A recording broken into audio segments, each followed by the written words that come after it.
More perspective on this development. Sharon Jason joins me live now. Well, Sharon, it's considered a crime to employ a child under the Child Rights Act.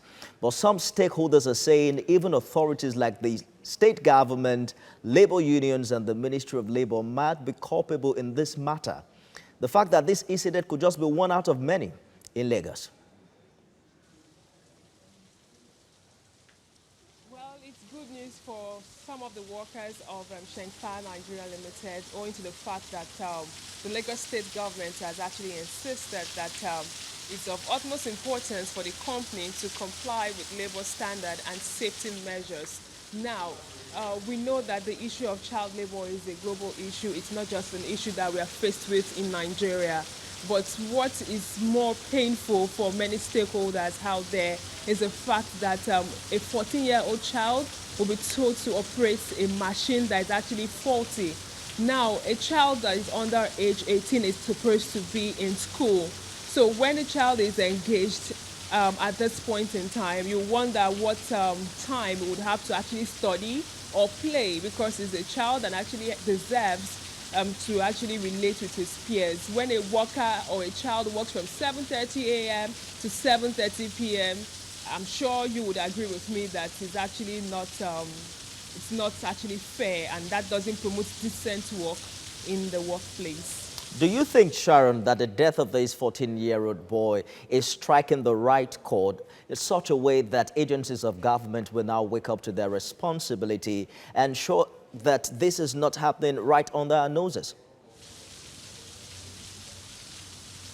The truth remains that there is still more need for advocacy, and there is more need for the Labour Ministry to actually rise up to the occasion of ensuring that when it comes to inspection, that they're actually strict with it, because we have so many multinationals that actually take advantage of the Ministry of Labour not doing the needful. And there has been several accusations from different quarters that we have so many people that come to different companies that actually violate our labor laws and actually bribe these inspectors. And I think this is something that the Ministry of Labour actually has to check to ensure that people comply, and there are strict measures and implications if you decide to violate the law of the land.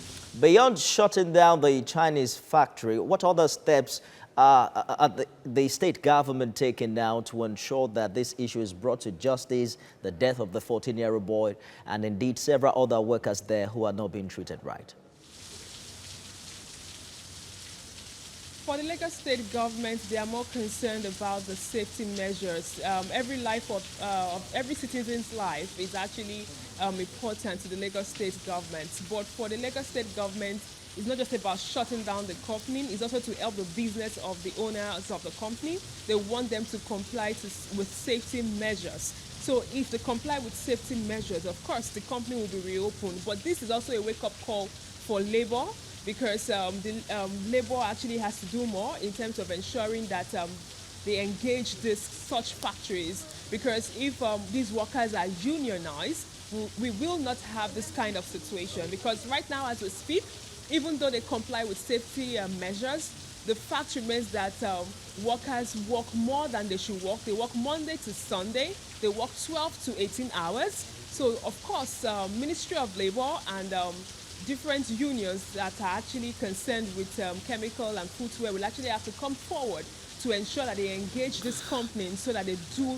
the right thing. Indeed, attention has to be turned to factories like this and ensure that the welfare of workers there are properly taken care of. And indeed, agencies of government as well as the labor union have a lot to do. Thank you for talking to us, Sharon Jason.